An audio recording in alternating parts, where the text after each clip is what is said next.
قصه دزد و پیرزن.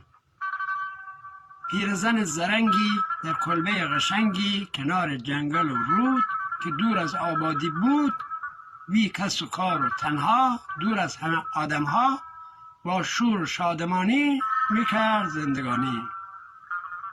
مزرعه و باغچه داشت، یک دار غالیچه داشت، مرغ و خروس و غاز داشت، گربه ملوس و ناز داشت، هم گاو و گوساله داشت، هم 2 تا بزغاله داشت. میکاشت گندم و جو، ویجین میکرد و درو، تربچه ریحون میکاشت، گوجه بادمجون میکاشت.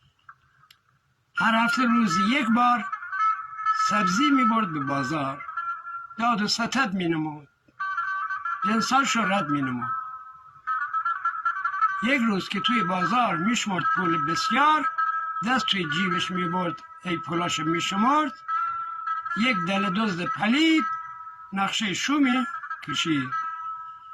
در نخ مایش رفت، سایه به سایش رفت. وقتی که شد خبردار، گذشته بود کار از کار. دزد کنار پرچین دید که نموده کمین، به روی خود نیاورد، زمیلچش در آورد، پول گذاشت تو بخچه، انداخت توی صندوقچه، رفت و کناری نشست، گرفت دوک را به دست. گرفته بود بهانه، بلند میخوان ترانه. این نخا را بریسم، یه گوشه بریزم، ماستا را کیسه کنم، سیرا را ریسه کنم، پیازا را ریز کنم، رخته را آویز کنم، گلدونا را آب بدم، چاقوها را صاف بدم، پیازا را ریز کنم، رخته را آویز کنم، هوام کنم سماغو، جارو کنم اتاقو، تنور را روشن کنم، خمیرا را پهن کنم،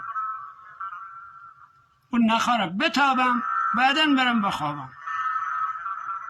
دزده که داشت گوش میکرد، دل تو دلش جوش میکرد، کمی حساب کتاب کرد، دید نقشه رو خراب کرد.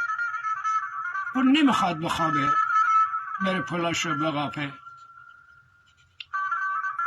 با خودش گفت این کارا طول میکشه تا فردا، بهتر فردا بیاد، امشب و کوتا بیاد.